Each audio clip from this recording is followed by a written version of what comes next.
কুড়িগ্রামে স্বপ্নের সোনালী ধান ভরছে কৃষকের গোলা। পলি ও বেলে দোআঁশ মাটিতে আমনের বাম্পার ফলন আর ন্যায্য দাম পাওয়ায় হাসি ফুটেছে তাদের মুখে। তবে সার ও কীটনাশকের দাম বেশি, লাভ হচ্ছে কম। স্থানীয় কৃষি বিভাগ বলছে চলতি বছর এ জেলায় 1,20,515 হেক্টর জমিতে আমন চাষ হয়েছে। কুড়িগ্রাম থেকে রাশিদুজ্জামান তাওহিদের তথ্যচিত্রে ডেস্ক রিপোর্ট।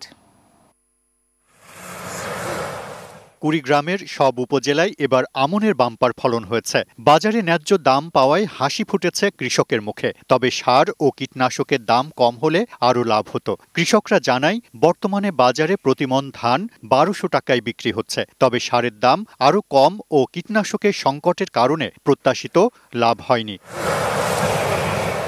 তারপরও প্রাকৃতিক দুর্যোগে আমনের ক্ষতি কম হওয়ায় সন্তুষ্ট কৃষকরা। এখন পাকা ধানের গন্ধে উৎসব চলছে কৃষকের ঘরে।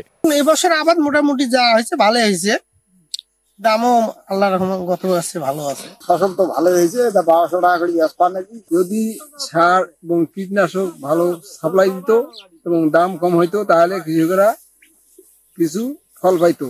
জেলা কৃষি বিভাগ জানান চলতি মৌসুমে এ জেলায় আমন চাষের লক্ষ্যমাত্রা পূরণ হয়েছে। কুড়িগ্রাম জেলায় এবারে আমাদের আমন আবাদের লক্ষ্যমাত্রা ছিল 1,20,510 হেক্টর। এখানে আমাদের অর্জিত হয়েছে 1,20,515। কৃষি বিভাগের সার্বিক সহযোগিতা এবং মাঠ পর্যায়ে সকল অফিসারের যে পদার্পণে আমাদের এবারে আমন বাম্পার ফলন হয়েছে।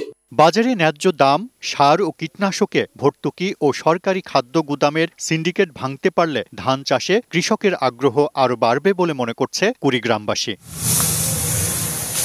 Global Television news desk.